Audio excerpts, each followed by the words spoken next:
concert and award ceremony, and this is kind of the joyous time. So all the hours driving here and bringing the kids to here, and now this is going to be the fun time, get this time to perform.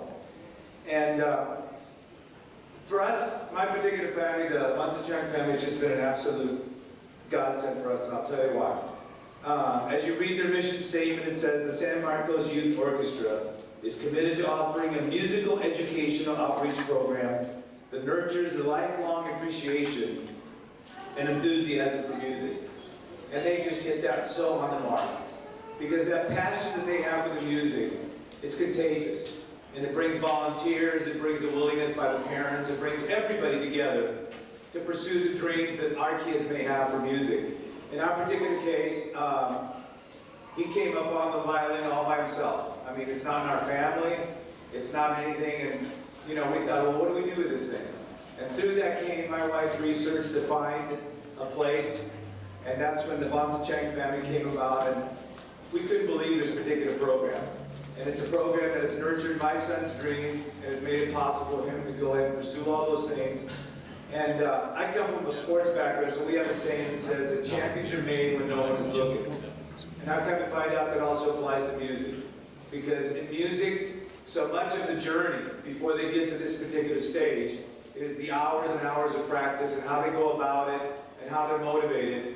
That's when this Vongsachang family comes in, because they motivate these kids to excel and to pursue their dreams and keep improving and keep improving. And some come and some go, and we get new ones every year. But again, that enthusiasm never seems to waver, and that to me has been an astonishing reality when watching this particular family.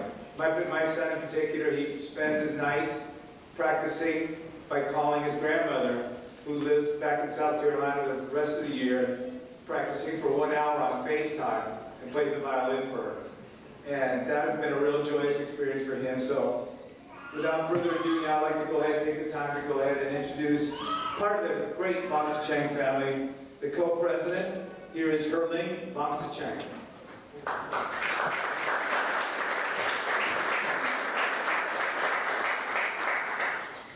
Thank you, Mr. Ricardo, for those very profound words. Good evening, ladies and gentlemen, boys and girls. Welcome to the SMYO 8th Annual End of the Year concert. My name is Hurlink Vongsachang, and here with me is co-president Hurlink Huryoung Vongsachang. So, it's another end of the year concert, right? Ready? Yeah. What have we done this year? Let's see. Let's recap. Do you remember?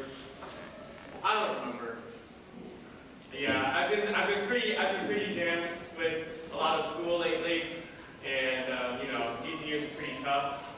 And I've got a lot of stuff in my mind, like calculus. I've got calculus all in my mind. Yeah. And just to show you, here's a little song. I can use dx or dt or dy to go back to a function one step before I derive. Cause there's so many uses of integrating functions, like finding area and volume of a revolution. And all that you gotta do when you integrate is to find limits of integration. Please make no mistake, you gotta know which variable you need to tack, then use integrals under power rule to go back. But that's just the first part of the whole. You have to plug the limits in, that's their role. Upper minus lower limit is the way to find definite value when you integrate. But what if the integral has no limit? Then this integral would have to be indefinite. But simple, all you have to do is go back, then you tack on the ocean and you'll be right on track. If you had the choice to integrate by x or y, would you use the disk or the washer, shell or cylinder, shell or cylinder? Would you remember big X minus little x in the same